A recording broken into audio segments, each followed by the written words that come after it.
Hey, you're listening to the Browncast. So we all know what happened in Flint, Michigan. Thousands of people were exposed to contaminated water, yet no one is really being held accountable.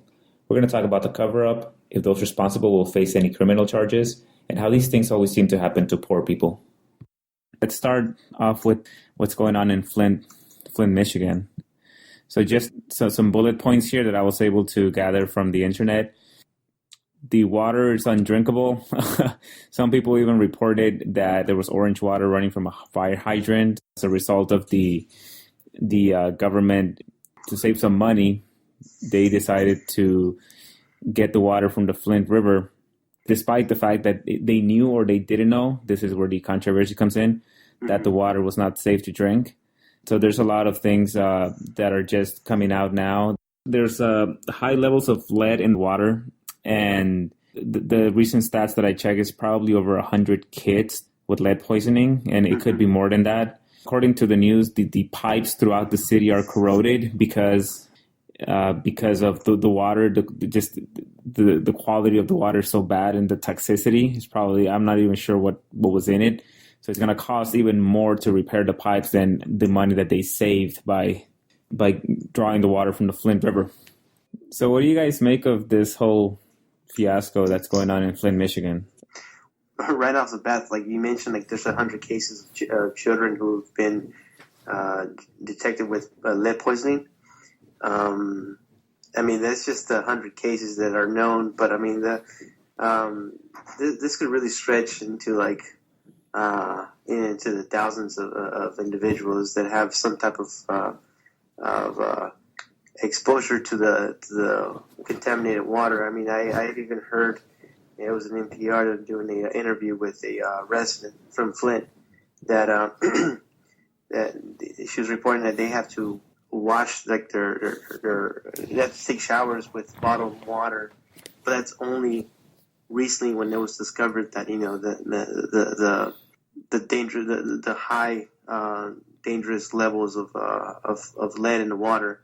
Meaning that they were washing themselves with this contaminated water for several months now, and I've even heard that it's so bad that even your skin or the skin absorbs the water, and that's how it gets into it. That's even without drinking the water.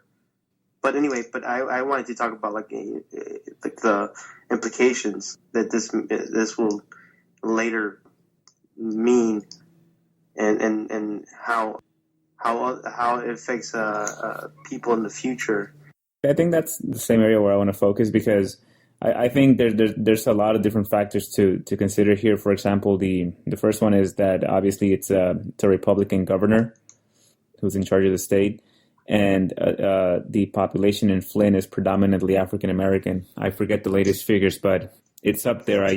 I'm not sure. Have you guys gotten the exact numbers on what percentage of the population? I heard it was 80%. So about 80%. And that doesn't mean that the other 20 are white. It may be some Hispanics. Yeah, I'm sure. Of that 20%, right? Right. So right off the bat, you have that dynamic playing there.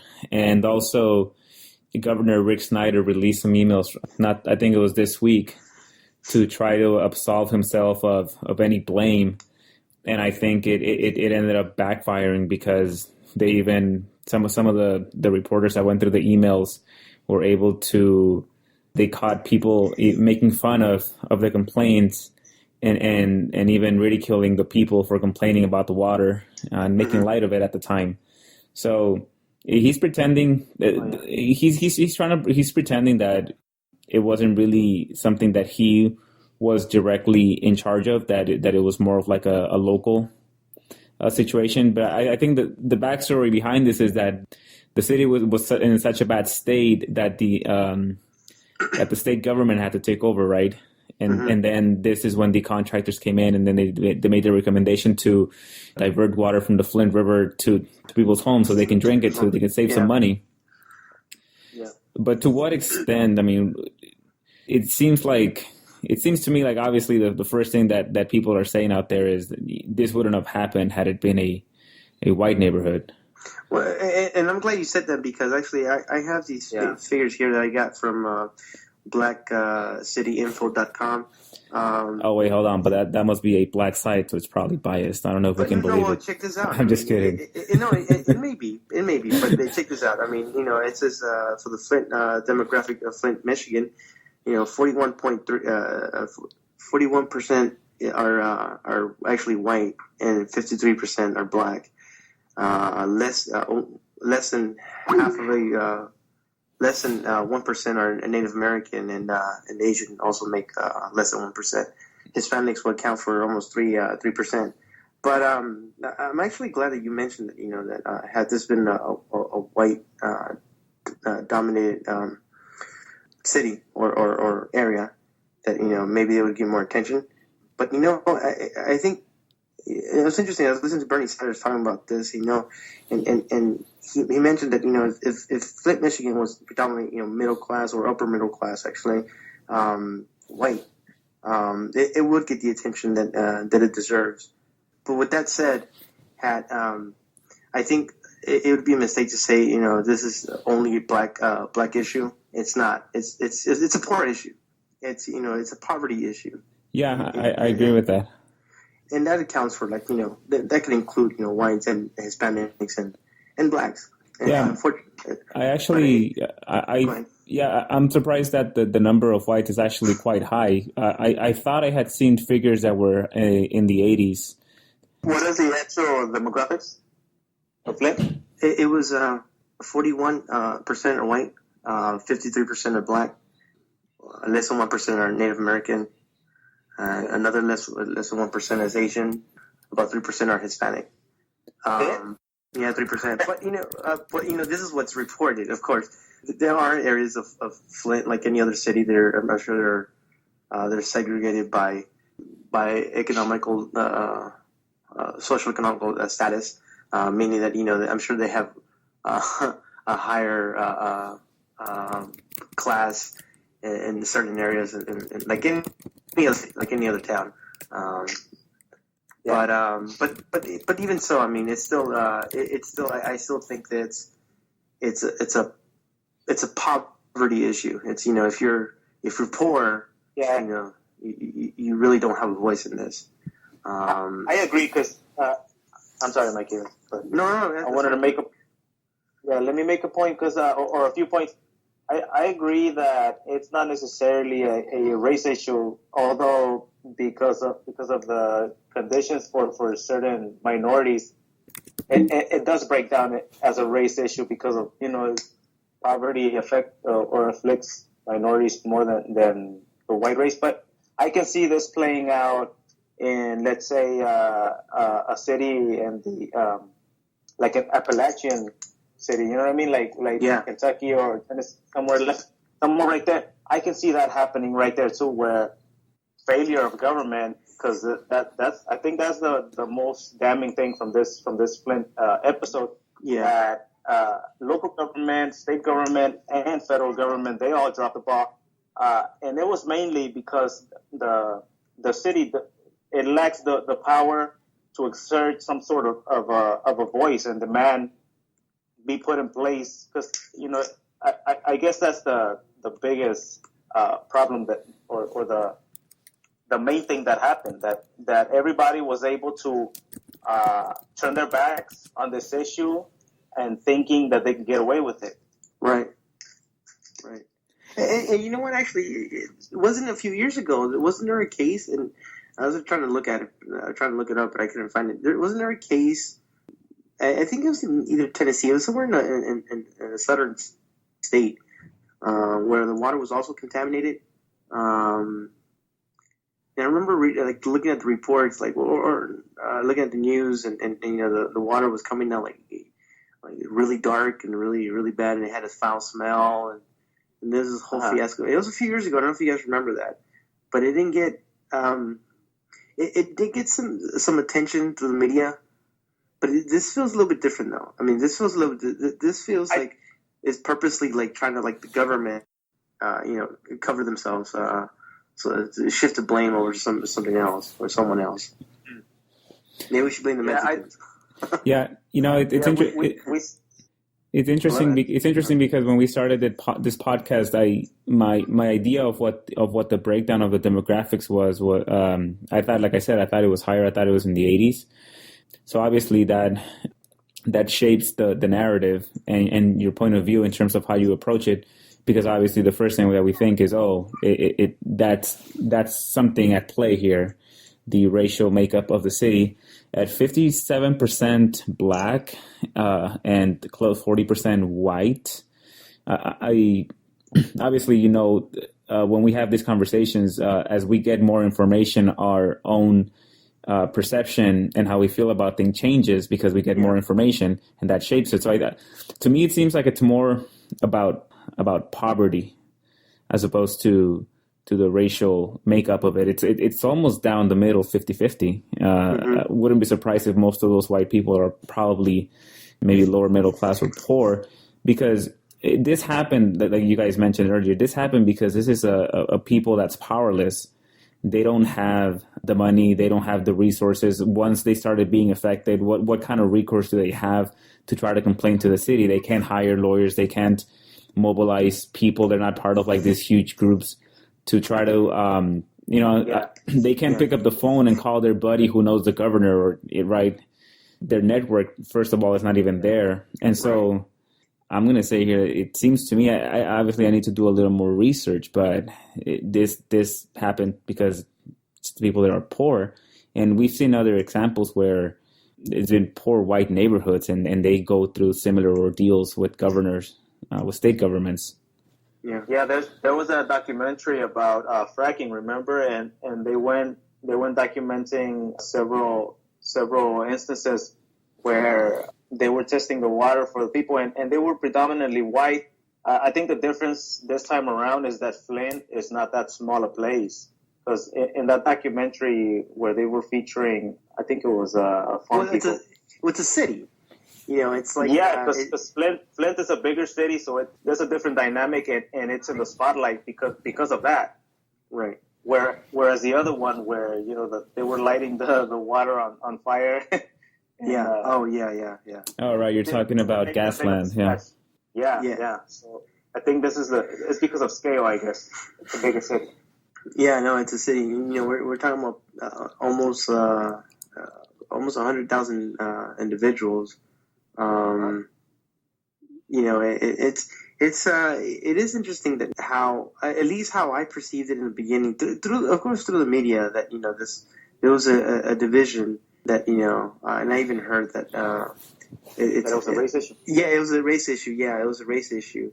And this is an interesting topic in itself, and I think it pertains to the overall discussion of Flint and even poverty. But to be fair, the stats are clear that that it's, although it is predominantly black, it's not.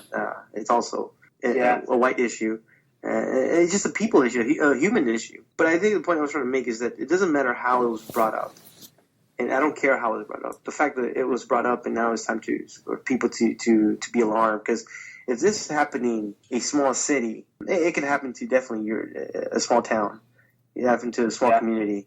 Oh yeah. Or even it could happen to a division of or a section of a large city like New York or even LA. Mm-hmm. It just seems that individuals who are at the poverty line or below are the ones that get cheated.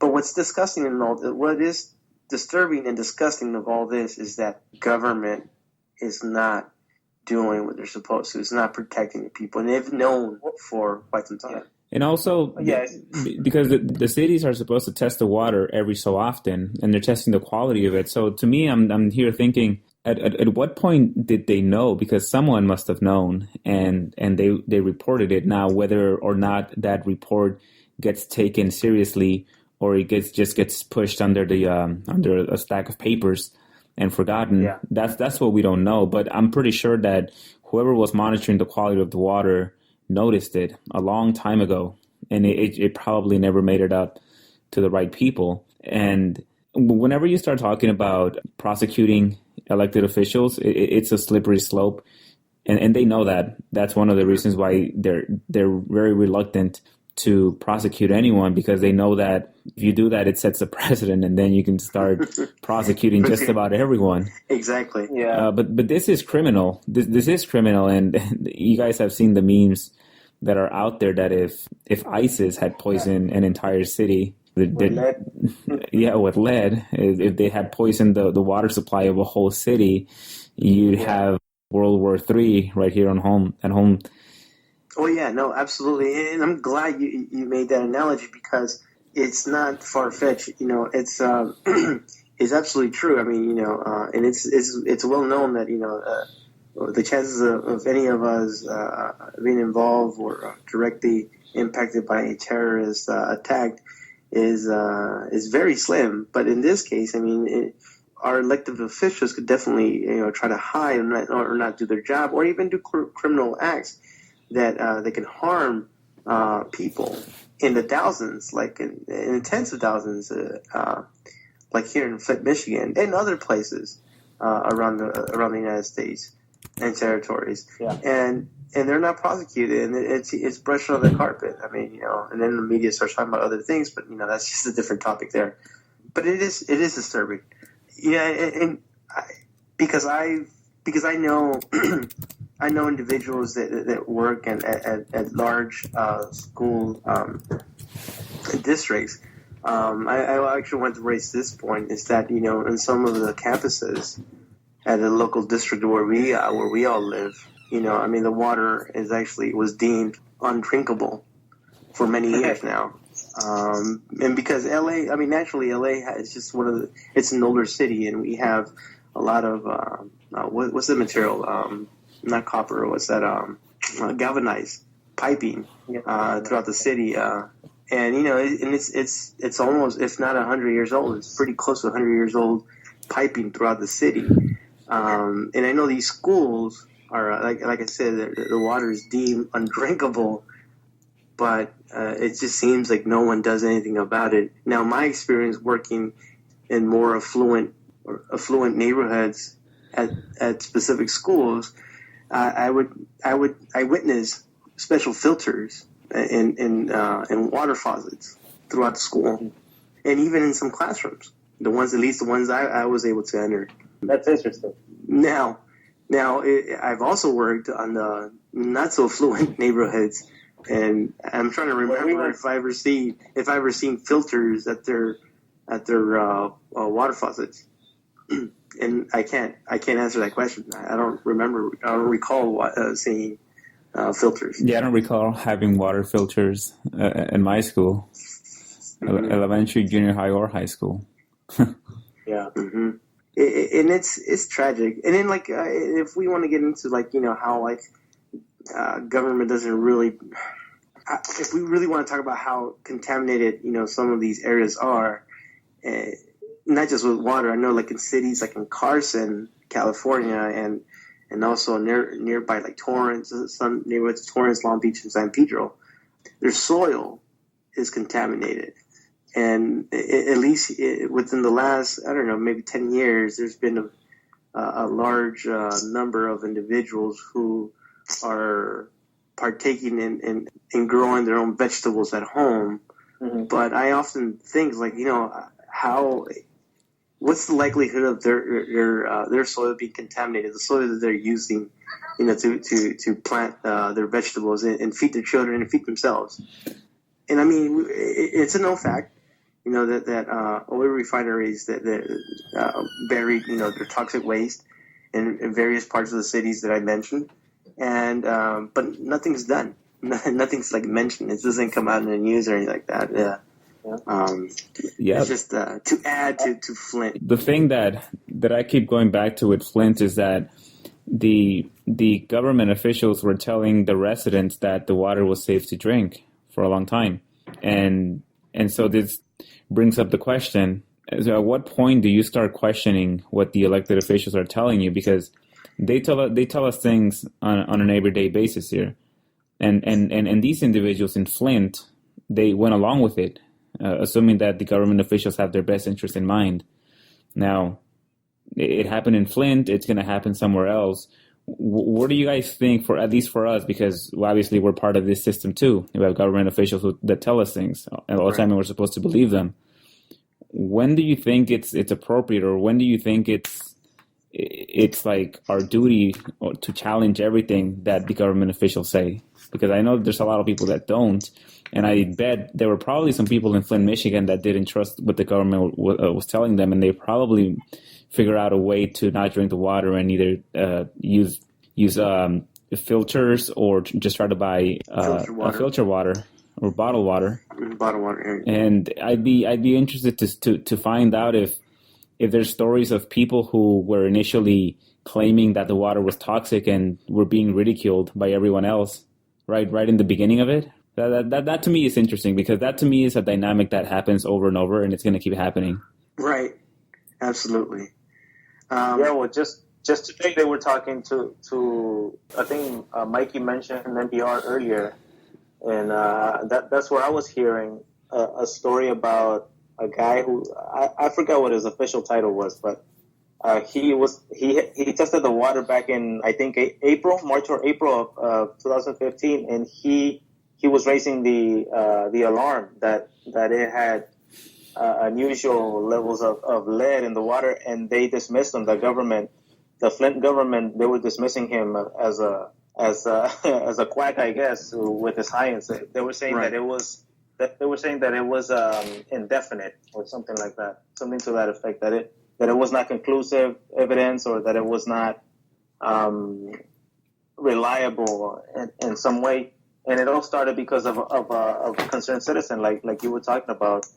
You know, I just found it terrifying, really, that somebody with the degree in whatever he's doing up. Like I told you, I forgot his official title, but he was almost a year ago raising the alarm about this, and they were able to simply ignore him and dismiss him outright. I find that terrifying. Yeah, it seems to me like they're applying the same calculations as any insurance company would do, right. Which is, how much money are we saving by using the water from the Flint River to give it to citizens, and how much money is it gonna cost us if maybe a few people get sick because of the high toxicity level?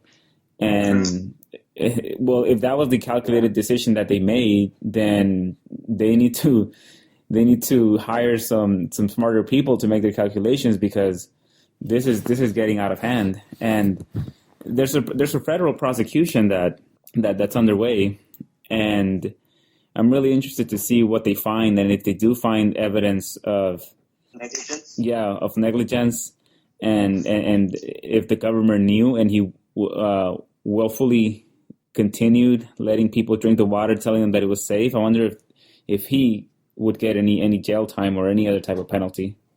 I don't think that's going to happen, but it'd be great if he did, because I think we can all agree that at least we feel, I'm convinced that he knew, regardless of what he says, and he tries to play it off. Obviously, I don't have the evidence, but I feel like him and a few people knew, maybe a group of people.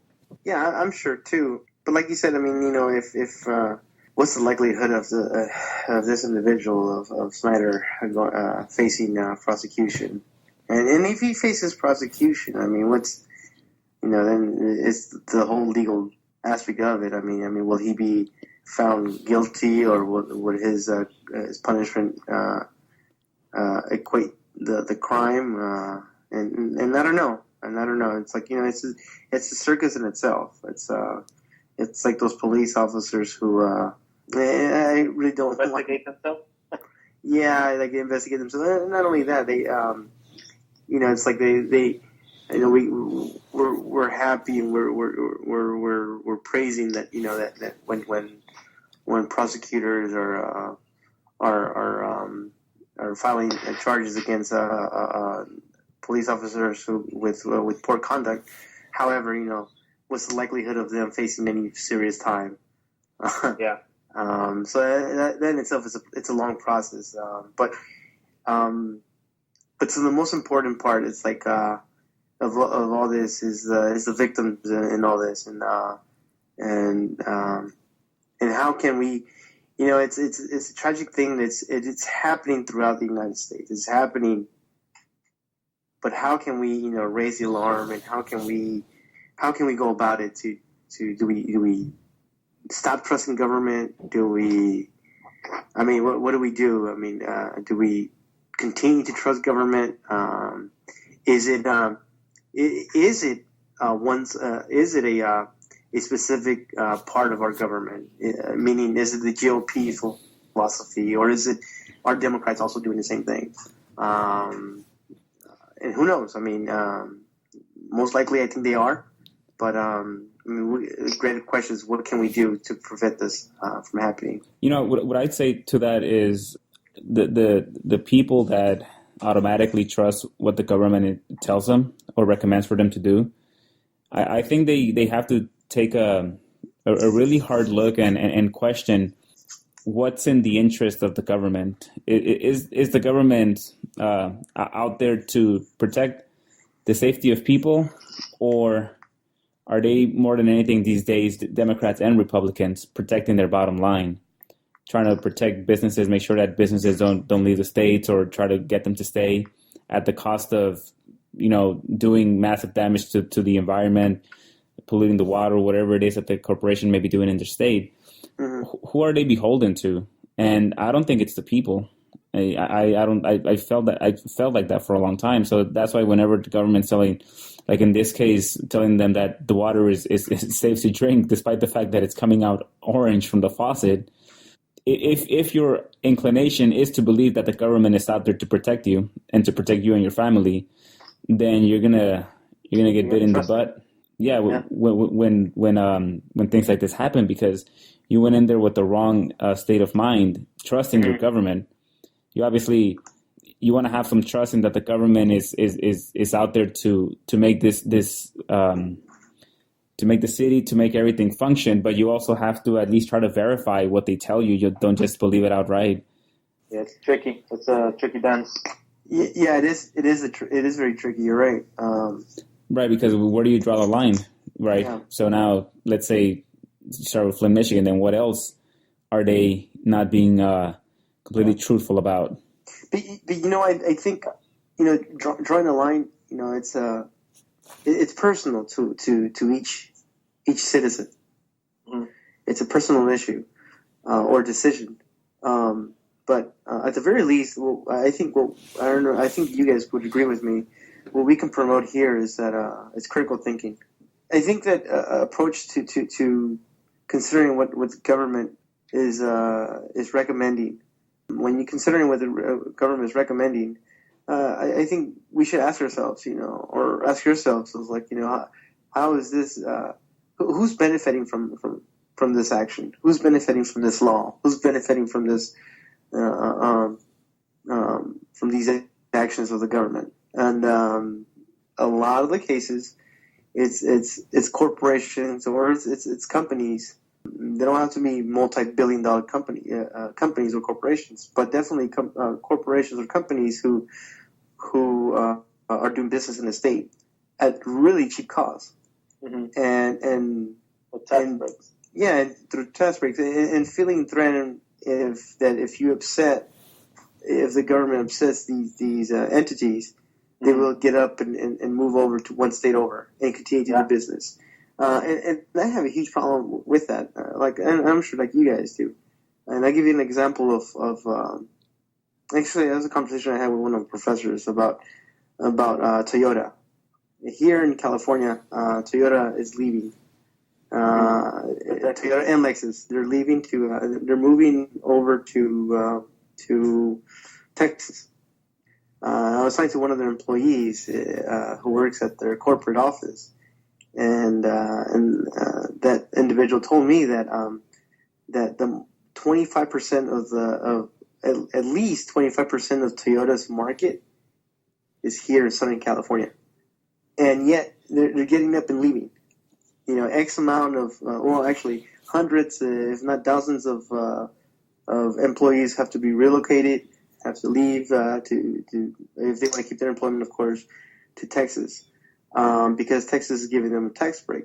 Well, that's exactly what corporations.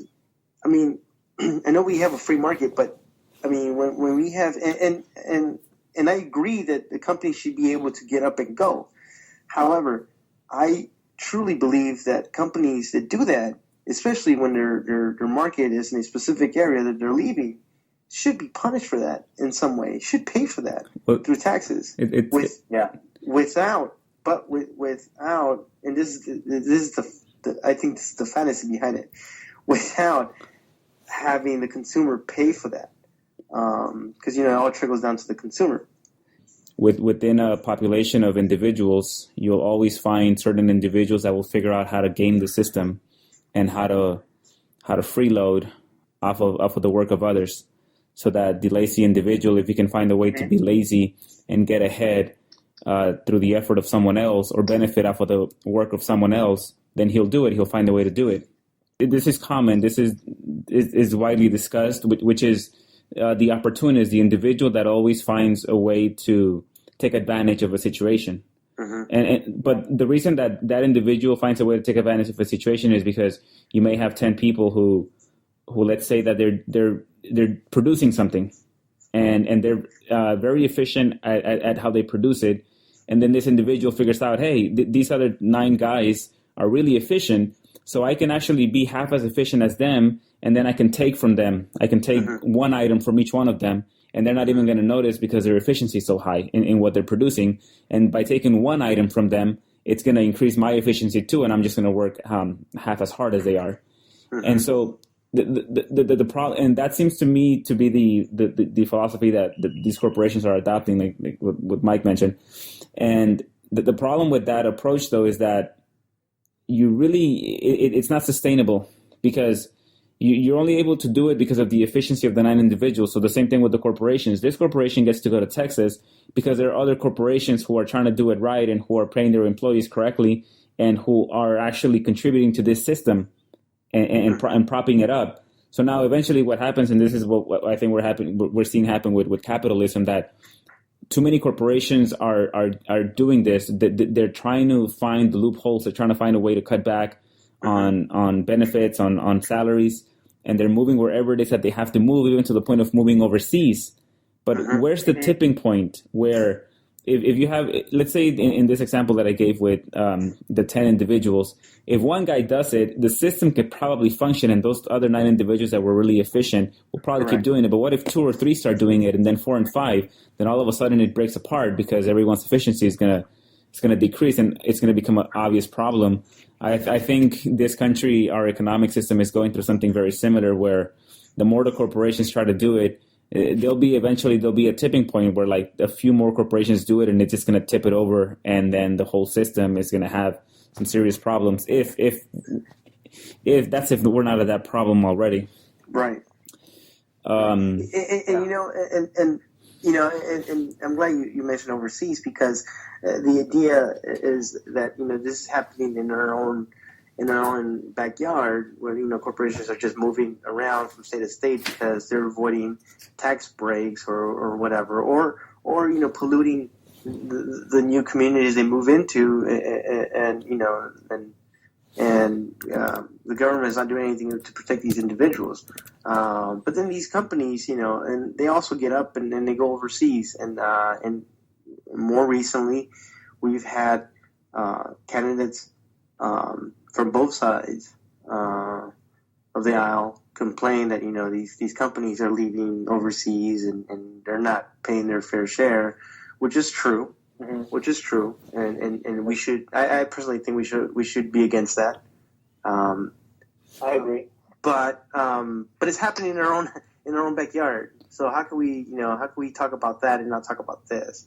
And again, I mean, I do agree that companies should be able to move wherever they want. But again, if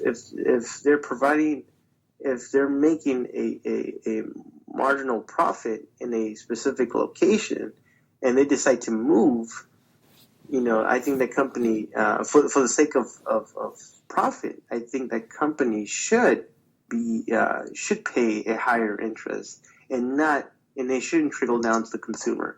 And that's just, again, and I that's the fantasy behind it, because when a company is taxed, it trickles down to the consumer, to all of us. Yeah. And that's just the reality of it. Yeah, but if you're paying them higher wages, then it offsets that, right? That's true. If you are paying higher wages, that's true. But that's a large if in a lot of these companies. Yeah. Hey guys, sorry to interrupt, but do you guys want to move on and talk a little bit about David Bowie? Maybe like Bowie for like 10, 15 minutes?